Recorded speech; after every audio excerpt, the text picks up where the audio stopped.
Hi, good evening and welcome to Tackling Racism, the Media. Over the next hour, we'll assess how sections of the media portray black and white footballers differently and whether greater diversity is needed within the industry. Yes, stand by for an interview with Romelu Lukaku, who's spoken about discrimination he's received in the media, which comes after Raheem Sterling accused sections of the media of fueling racism. So joining us in the studio tonight, we have Paul McCarthy from the Footballer Writers Association, the Evening Standard's Vishali Bardwaj, the Sun's chief footballer reporter Neil Ashton, organisational psychologist and former NBA star John Amici, and former England striker Dion Dublin, who's been speaking to some leading figures on tonight's topic. They just wasn't ready for someone like me, to be honest, back then. You need role models and you need them to be there on merit. It doesn't always seem that level playing field. We've got to identify that talent, we've got to nurture that talent, and we've got to support that talent. It's cultural change what we need in organisations. That's the systemic changes in these organisations what we really need. So we start with Romelu Lukaku, who's spoken about racism and discrimination he's received in sections of the media, which he claims he'll never forget. Yeah, the Manchester United striker has revealed he won't speak to or look at some media outlets because of the way he's been treated in the past. I'm a religious person and God always tells us to forgive, but I don't forget. And that's why I don't give some media not even my attention or not even a look. And, you know, sometimes you pay the price. Even one reporter said, oh, thank God that the mother of Romelu Lukaku didn't have a third child. Can you imagine? There is one newspaper that everybody reads that they're like, I can say y'all racist, y'all know who you are. But... Well, Lukaku's comments come after Raheem Sterling sparked the debate around the different treatment of black and white footballers following two Daily Mail articles written about two of his Manchester City teammates, Phil Foden and Tosin Adarabioyo, who were both buying houses for their respective mothers. Well, the first article was about Adarabioyo back in January 2018 and had the accompanying headline, Young Manchester City footballer, 20, on £25,000 a week, splashes out on a mansion on the market for £2.25 million, despite having never started a Premier League match.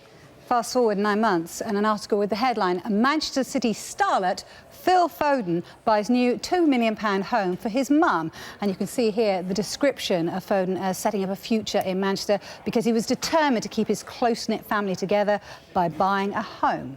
Well, in comparison, Adarabioyo is described as a young footballer who splashed out on a 3-storey mansion which boasts 6 bedrooms, 5 bathrooms, a home cinema, gym and golf course views. Well, it claims Adarabioyo threatened to leave the club before signing a new deal worth £25,000 a week.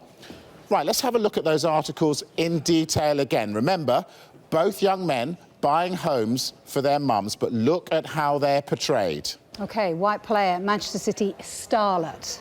Black player, young Manchester City footballer on £25,000 a week, having never started a Premier League match. White player buys new home for his mum. Black player, note, no mention of his mum in this, not a home, and he's not buying it, he's splashing out on a mansion. Well, those two articles provoked this response from Raheem Sterling. I am not normally the person to talk a lot, but when I think I need my point heard, I will speak up. Regarding what was said at the Chelsea game, as you can see by my reaction, I just had to laugh because I don't expect any better. For example, you have two young players starting out their careers. They both play for the same team and both have done the right thing, which is to buy a new house for their mothers, who have put a lot of time and love into helping them get to where they are. But look at the newspapers and look how they get their message across for the young black player and then for the young white player. I think this is unacceptable.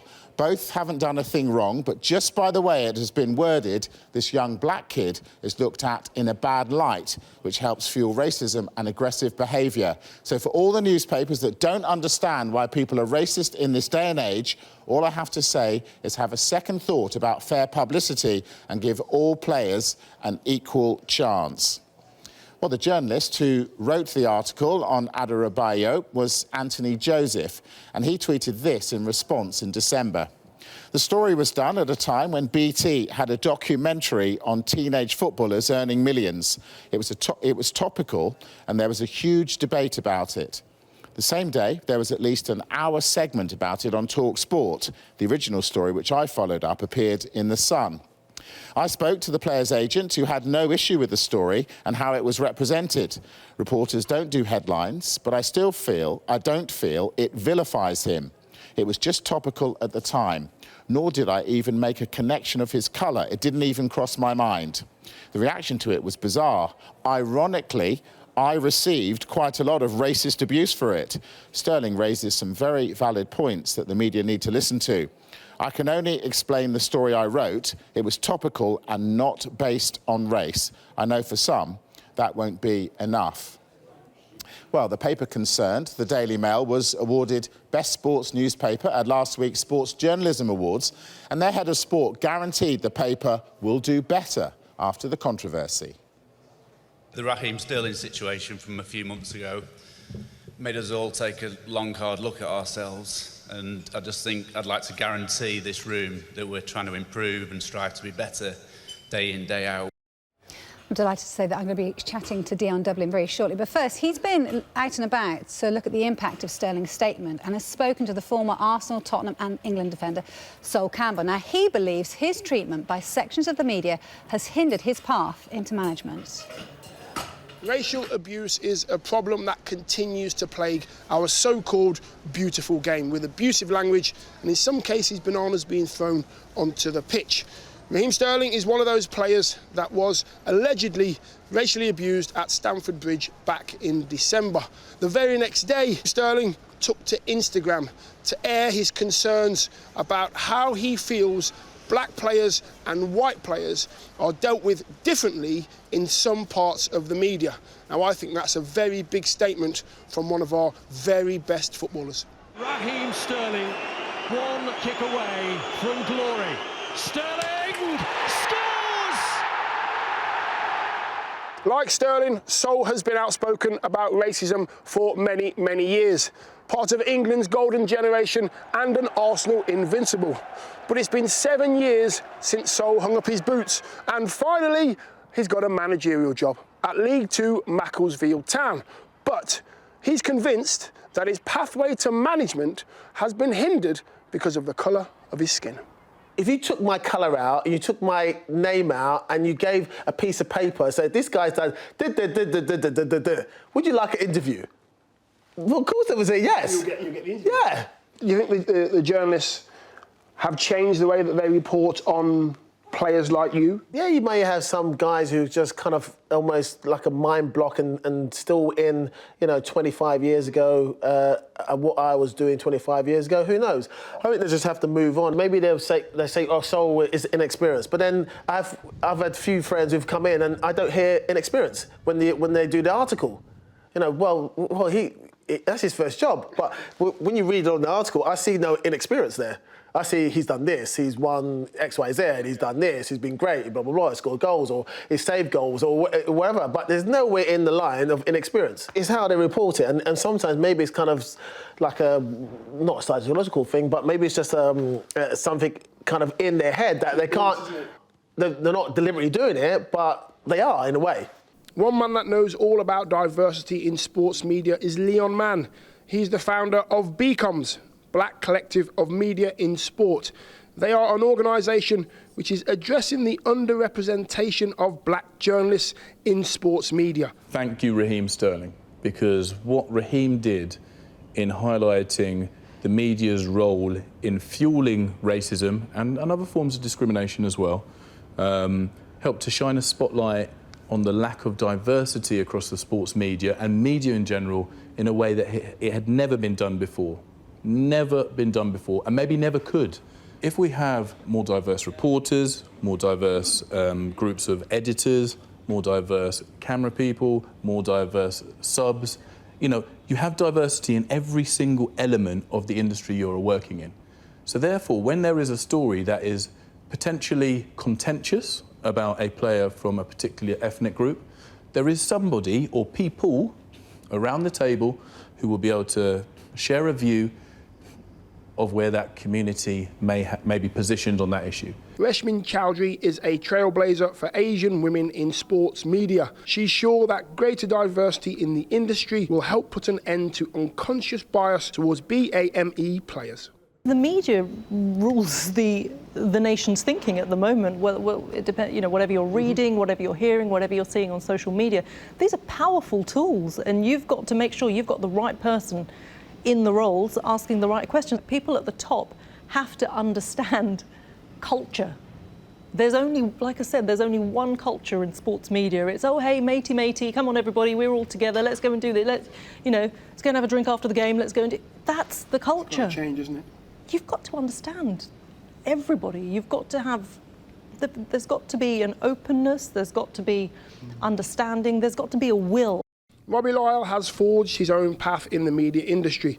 He created AFTV and is in no doubt that the lack of diversity in the industry continues to affect black players and how they're treated. Through this, I've got to go to many big events and many big media events, and I've always been quite struck that some of them I've been the only black guy there.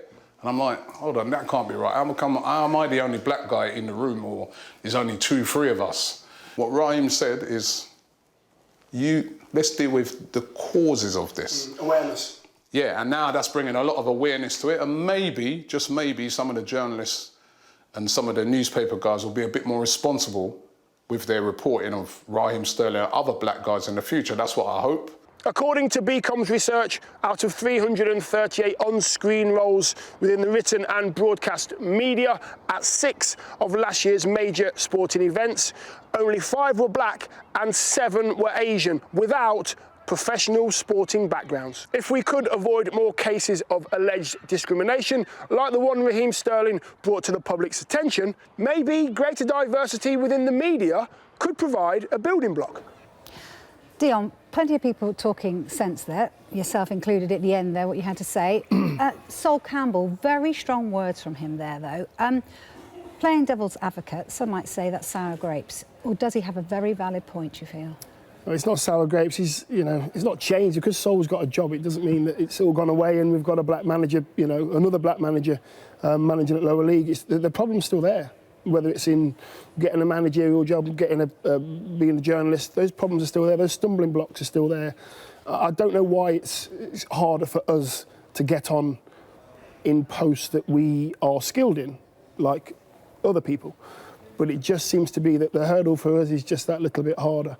The people that give these jobs out are all the same, and they surround themselves with people like them. So for those people that are in power to change the diversity within their own group, it kind of worries them. So they feel more comfortable hiring people within their own genre than any other genre. OK, great to hear your thoughts on that. Let's get more on this, of course, with Mike now. Yeah, Raheem Sterling has definitely begun the debate. So let's get into this. Neil Ashton, chief football reporter for The Sun. I want to start with you. Did you need Raheem Sterling to point out the differing portrayals of black and white footballers?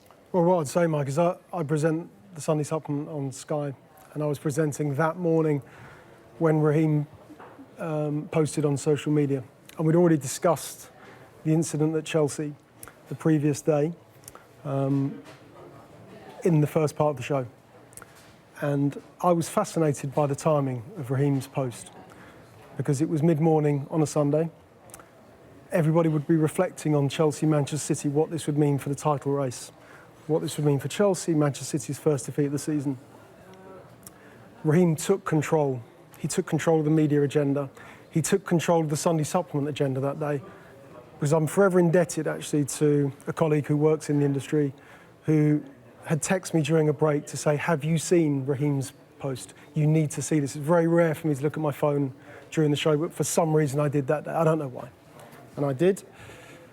And I spoke to the producer quickly during the break and I said, we need to attack this. We need to challenge this. We need to challenge our guests. What does this mean?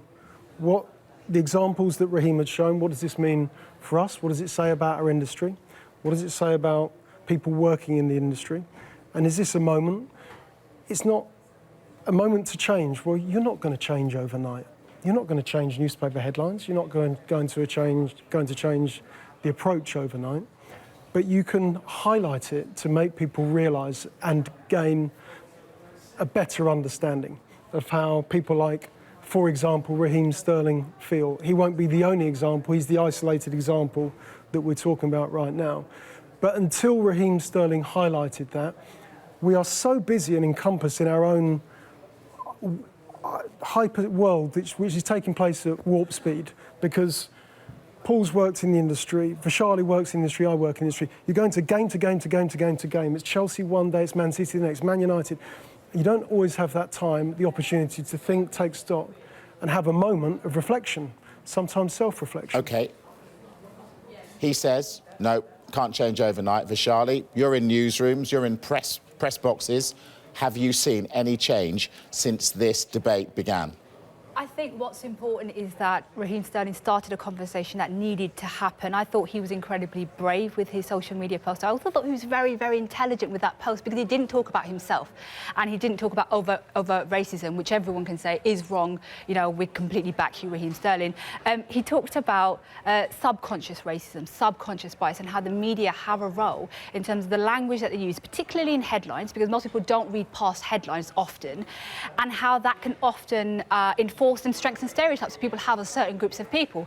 And change will not happen overnight. I mean, when I first moved from being a desk-based sports reporter to being a match-going sports reporter about 5 years ago, I was probably one of maybe 2 or 3 sports reporters in a press box regularly who were from a black or Asian ethnic minority background. And of course, if you add into the fact that I was a woman, it was, it was double whammy. Now I have seen a slight change. When I go to matches now, Premier League matches, there's maybe about 5 or 6 of us who might be from a black or Asian ethnic minority background. That's still not a fast enough change, and I think the real change will come when not just the broadcasters, the presenters and the reporters are diverse and reflect the diverse audience that consumes Premier League football, but it's the people in the decision-making positions who are able to, the ones who write the headlines, the ones who say, right, we're going to put this story on the front page and we're not going to put it in a negative way. When those people are more diverse, I think we'll then see change. But I think Dion mentioned it, will we see that change? Is there a will to have that change? Well, I'm not so sure there is. We will see. Paul McCarthy, I want you to look at a couple of pictures for us. We remember the Raheem Sterling gun tattoo and the real storm that caused right before the World Cup. So this is it. This is the picture. Real storm, even though he'd had that tattoo for some time.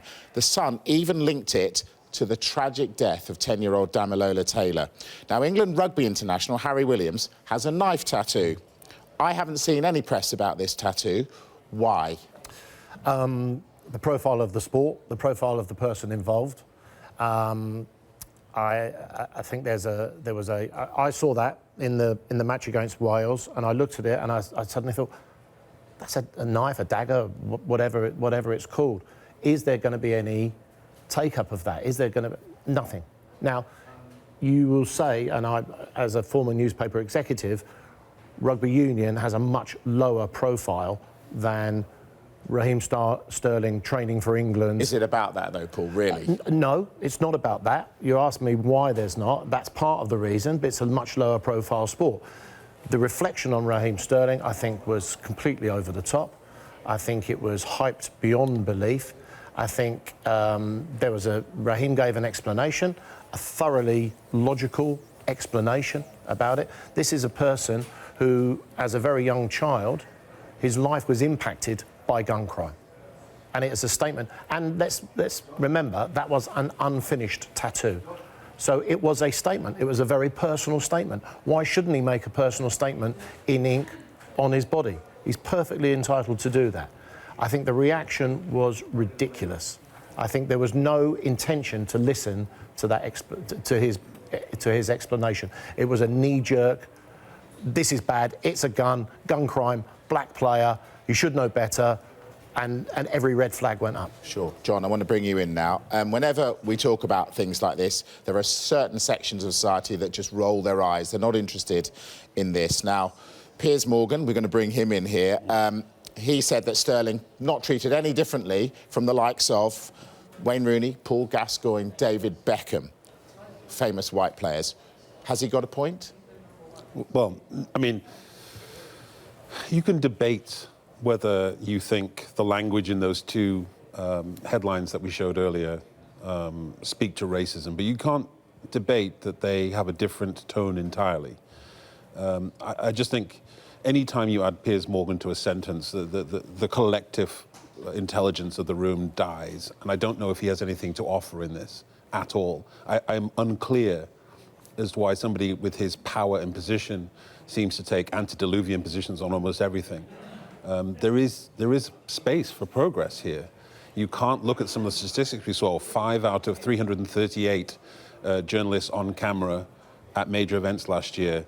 Is it possible that if all the best journalistic brains were present at those 6 events last year, is it possible that only 5 of them would be black? Is that a reasonable assumption?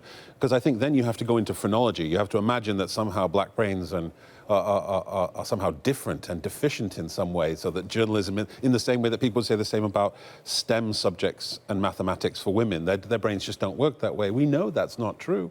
We know that there are systemic challenges that need to be met. And people like Piers Morgan aren't serious about systemic challenges, because this inclusion thing that we're talking about is not, the enemy of inclusion is not straight, white, older men. The enemy of inclusion is mediocre people who haven't earned their job. And yes, I would be terrified if suddenly the world was saying, how about we just take the best brains no matter what package they come in? Yeah, if you're average, if you're undermotivated, be scared. If you're ambitious and driven, you are in the same position as everybody else. Much more to come, much more discussion on tackling racism in the media. Next, we'll hear from Ashley Cole on whether there is unconscious bias against black footballers. Stay with us.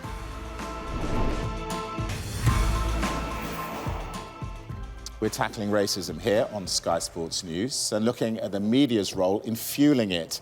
Now, Raheem Sterling sparked a debate when he highlighted how black and white footballers are treated differently in newspapers. Well, it's Sterling's treatment that we're going to examine now with Paul McCarthy. Now, Paul, I need you to have a look at this for me. We've got a number of articles about Raheem Sterling. He'd asked to sit out training, so he's in the sun, tired. Raheem at 3 a.m. Lions party. On we go. Raheem there, and he's called a footy idiot for no apparent reason in this. Doesn't make much sense. And then he was leaving Liverpool for Manchester City. He was greedy because he wanted a pay rise after a really strong season. And then on it goes. We've got one after the other. He took a flight on a budget airline, and he's criticised for that because he earns so much money a week. Now, why is there an agenda? It seems to be an agenda. Is there an agenda? And if so, why? Yeah, I think there is an agenda against Raheem Sterling. He's had the audacity to be young, black and extremely talented, and to want to progress and further his career by leaving Liverpool. Now, Liverpool is an institution within sport, within the Premier League, and they have a quite heavily politicised fan base who take umbrage at players wanting to leave. Now, every fan cares about whether a player cares for the club or wants to leave the club. That then becomes reflected in the media. And I think the reflection in the media has been completely unfair. You know, a player wants to leave. That doesn't make him greedy. He wants to leave to earn more money, and he believes he can be more successful somewhere else. That's an entirely natural part of life. If you were offered another job, Mike, that gave you more money, I know if I was in the same situation and a better prospects for my family, then yes, I think I would leave. Does that make you greedy or does that make you ambitious? I think Raheem's ambitious. I don't think he's greedy. Liverpool fans, of course, don't write these headlines. No, absolutely. No, but there is a reflection in the media. If there's enough of now these days, if social media reacts strongly and there is a wave of social media, then it's going to be reflected in what you would call the traditional media. Now you were a sports editor, News of the World, weren't you? Yep. So you would have sat in a meeting. Tell me how this works. Does somebody say, right, let's get him again today, let's nail him today? No, I don't think it's like that. That was never my experience working within a red top tabloid newspaper. There was never anything like, right, let's go again in a newspaper editorial conference. I've never witnessed that, experienced that. How does this happen? Because as I say, he has been a target, and I think that it's he had asked to, I think, as you said earlier, he'd asked to be excused a training session because he was fatigued. It's another stick with which to beat him. I mean, the story that is most infamous, I guess, was the front page of The Sun when England came back from the European Championships and lost to Iceland. I think the next morning or the morning after, Raheem was at home and he was taking a video of his mum's house. Now, that went on social media. One of his friends put it on social media. I think that was stupid anyway, but it was, you know, something that went on social media. It was then picked up. It was bling, which to me, having worked in the tabloid industry, the word bling is shorthand for young, black and rich. You don't ever, very rarely see a white player described in exactly the same position as Raheem, described as blingy. That was then used day after day, and I was actually working for the management company doing PR and communications for Raheem at the time, and it transpired that it wasn't Raheem's house. So we contacted the reporter and the newspaper involved and said, this is not Raheem's house. And by the way, this is a skit on a YouTube channel where they go around saying, oh, they don't want you to have this, they don't want you to have this, which is, you know, a reflection of society that doesn't want young black people to be successful, to have the big house, the big car, and if it is, where they're flash or they're blingy. So we contacted the newspaper and the reporter involved, and they came back to us and said, well, Raheem's bought it and his name is on the land registry, so it's his house. Even though he doesn't live there, he's never lived there, he bought the house for his mum. And it had a sparkly sink. Well, Raheem didn't have that sink put in for his mum. It was there in the house when he got it. And it was used for days because he had been a scapegoat of Euro 16. Because if you remember, during Euro 16, there was I think there was a web page put up, which called on people to donate money so that they could buy a ticket to send him home. That was one English player. Now, not one other England player got the same treatment. So, what does that tell you? Yeah, an awful lot. Now, Ashley Cole has been the subject of plenty of headlines himself during his career, including famously being dubbed Cashley Cole. Well, like Sterling, he thinks unconscious bias against black players does exist in certain sections of the media. With Raheem, I think he was just more of an easy target. I don't think they was saying the stuff wasn't too bad, but it was just occurring every time, whether we went to the shop, whether he bought his mum a house or something. You know, it was just wrote in a different way and kind of put him in a different light, which that's what I was saying in that documentary, that it was something more in terms of it's not just about him, it's something different. You felt it was racist? I'm not saying it's because he's, you know, because he's black. No, it's definitely not that. But I just felt that they make him more of an easy target. They keep putting him in the paper with a new car, a new tattoo, a new car. You know, people were going to start to think different things, and you're going to have that stigma with it. And I just felt it was a little bit too much. OK, John, look, I want to talk to you about this straight away. Vishali mentioned, like, this subliminal bias that we might have. You know, we all experience different things in our life which will give us thoughts and our thought process and how we work. So where do you sit on this unconscious bias debate? So there's a reality to the idea of associations. We associate different things with almost everything that we've got a word for. If there's a word for it, we'll make an association with it. If you say champagne, people think celebration. Nobody thinks celebration if you say cava, right? So some things have associations, some things don't. And it works with people too, and identities. The problem we have here is unconscious. The unconscious is a real thing. It is a part of the human psyche. Bias is a real thing. But when you smash those two things together, unconscious bias, that is designed to help us do this. There are people out there doing things that we think are reprehensible and biased. How do we challenge them without making them seem like bad people? Now, at some point, the headlines that we're seeing here, they go through a group of people who have to look at those headlines. And unless we're suggesting that all of these people are so sequestered in a bubble around a sport like football, where, let's face it, you are likely to run into a black person every once in a while, if only on the field. It is remarkable to me that we'd be in a stage where, that I didn't know. They know. They know it's a slow news day and they need something to pep up the headline. And the easiest way we can do this is to hit the association that people make with bling, with guns, with violence, with stupidity, those trigger things that help us all say, yes, AKA black. So, Neil, is it more relevant then, I guess, in the written press? Because this is kind of a considered medium. You know, you can perhaps forgive someone for speaking something, but this is written, this is all considered.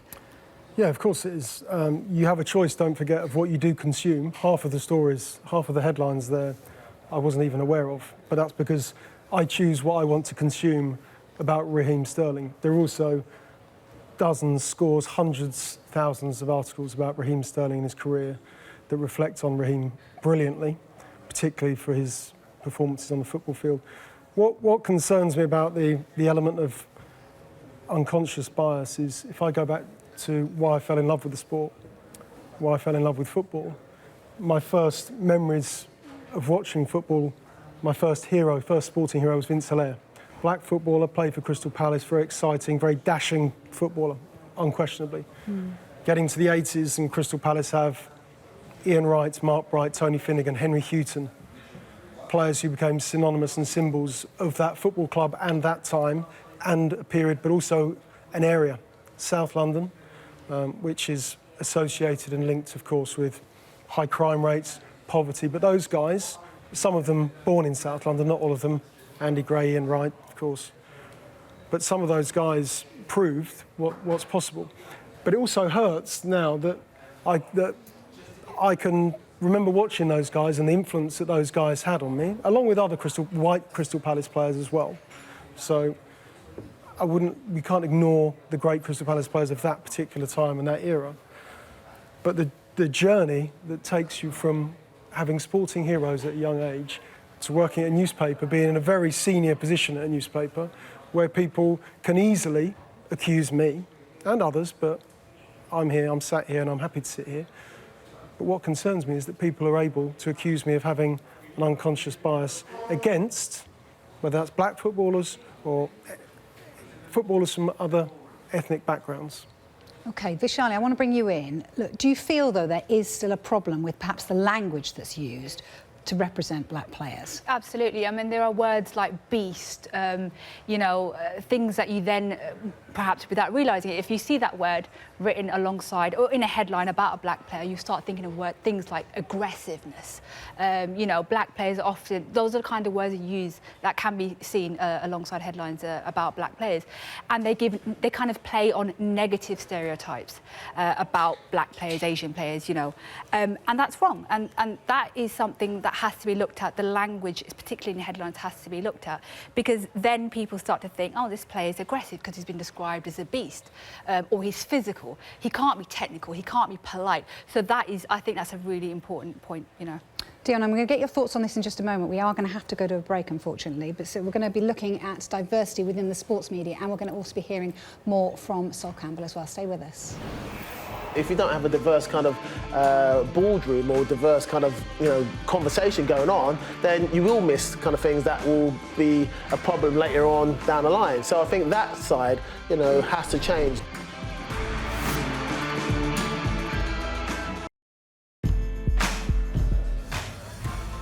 Welcome back to Tackling Racism, the Media. Now, in this part of the programme, we're going to look at what can be done to create a more diverse sports media. Yeah, Leon Mann is the founder of BCOMS, the Black Collective of Media in Sport, and he believes significant change will only happen if there's a big commitment from media organisations towards diversity.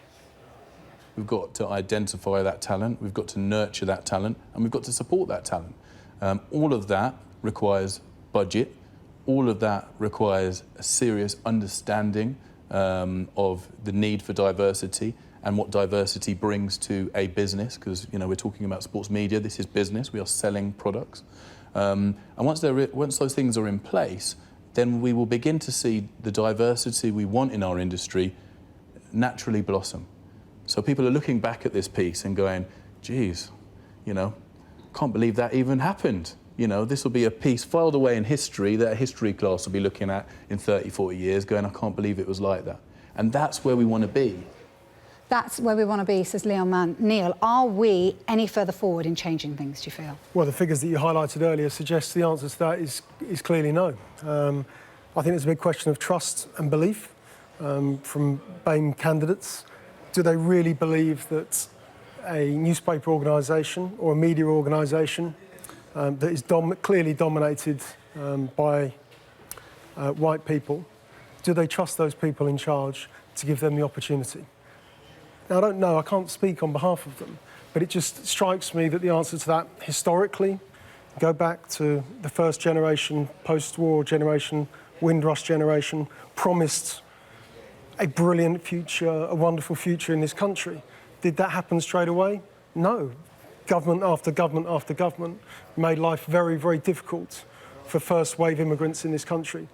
And I think in the media, the judiciary, the police as well, you have to take into account the alarming figures. But we're still talking about this in 2019, you know. I mean, this is something historically I remember back in the 70s, so the trust why aren't we moving? It's not one of history, it's a one of right now. You are not a stupid minority candidate, no matter what your demographic difference. If you look at an environment where people like you are demonized in headlines, in your opinion, and then you look across the body of people and there is nobody like you there, it is not a ridiculous assumption to make that perhaps your opportunity there is lessened.